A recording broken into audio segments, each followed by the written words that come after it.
নমস্কার বন্ধুরা, বাঙালি রান্নাঘরে আপনাদের সবাইকে স্বাগত জানিয়ে আজকে রান্নাবান্না আমি আবার শুরু করছি। তো অনেকদিন আপনাদের কোনো ভিডিও ছাড়া হয়নি, আশা করছি আজ থেকে আবার আপনারা নতুন নতুন ভিডিও পাবেন। তো আজকে বেশি কিছু করব না, আজকে দুটো রেসিপি আমি করব। ইলিশ মাছের মাথা দিয়ে একটু লাউ ঘন্ট করব আর করব সোয়াবিন কষা। তো আপনারা আমার সঙ্গে থাকুন। মাছের মাথা দিয়ে লাউ ঘন্ট করার জন্য আমি কড়াতে তেল দিয়ে দিচ্ছি। তেলের মধ্যে দিয়ে দিচ্ছি কালো জিরে। এবার মাছের মাথাটা আমি দিয়ে ভালো করে ভেজে নিচ্ছি।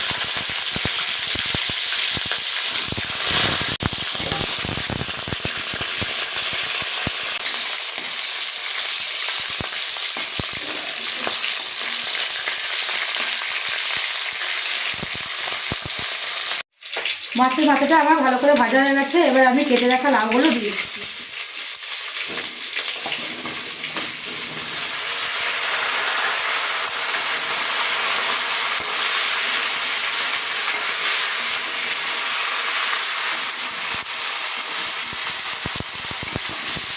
তো বন্ধুরা, লাউ ঘন্টের জন্য আমি এখানে মশলা হিসাবে নিয়ে নিয়েছি কিছুটা পরিমাণ গোটা জিরে আর সামান্য পরিমাণ একটু গোটা কাঁচা লঙ্কা। এবার আমি এটাকে মিক্সিতে পেস্ট করে নেব।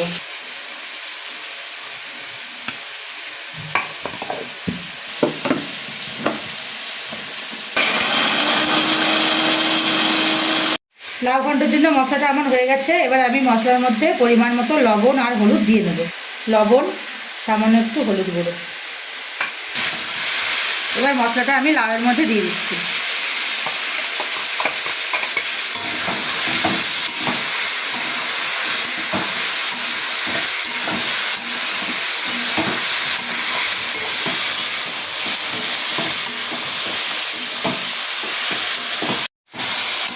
তো লাউটা আমার মশলার সঙ্গে খুব ভালোভাবে কষানো হয়ে গেছে, এবার আমি পরিমাণ মতন জল দিয়ে দেবো।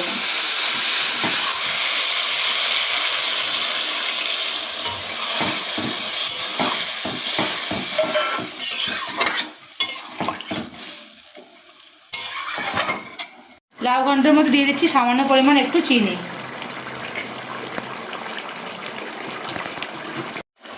লাউ ঘন্টটা আমার পুরো রেডি হয়ে গেছে, এবার আমি এটাকে নামিয়ে নেব।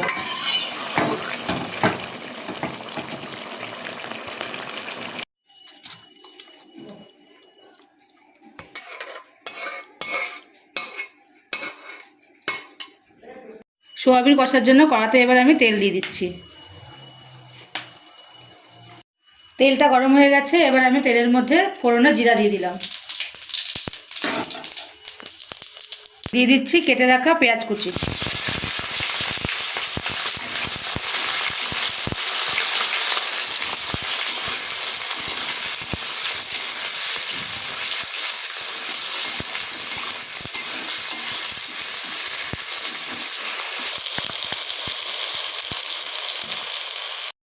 তো সোয়াবিন কষার জন্য আমি মশলা হিসাবে ব্যবহার করছি কিছুটা গোটা জিরে, গোটা রসুন, কিছুটা একটু আদা কুচি, গোটা শুকনো লঙ্কা আর সামান্য পরিমাণ একটু গোটা গরম মশলা।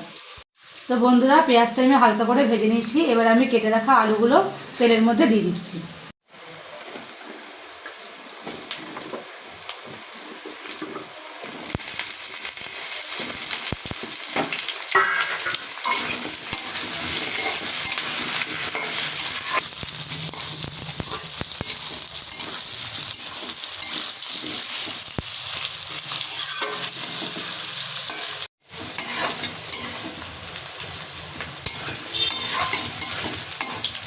আলু আর পেঁয়াজটা খুব ভালো করে আমার ভাজা হয়ে গেছে, এবার আমি বেটে রাখা মশলাটা দিয়ে দিচ্ছি।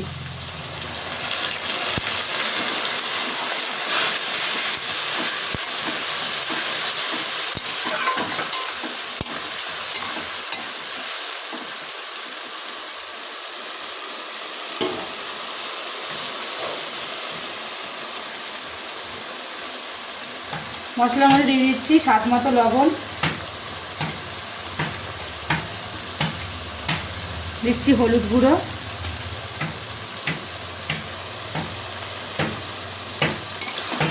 এবার এটাকে আমি খুব ভালো করে কষাবো।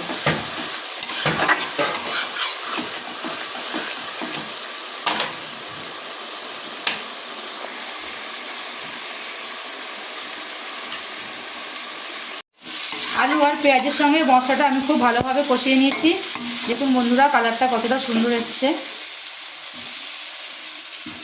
এবার আমি সোয়াবিনগুলো দিয়ে দেবো।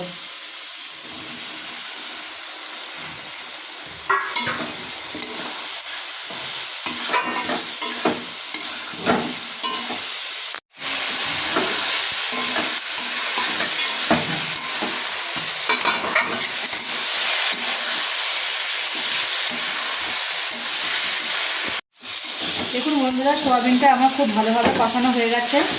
এবার আমি পরিমাণ মতন জল সোয়াবিনের মধ্যে দিয়ে দেবো।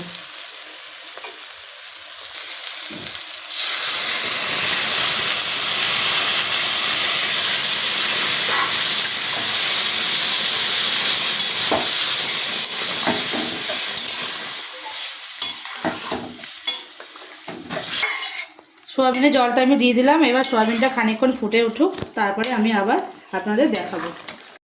সোয়াবিনটা আমার পুরো রেডি হয়ে গেছে। এবার আমি সোয়াবিনটাকে ঢেলে নিচ্ছি।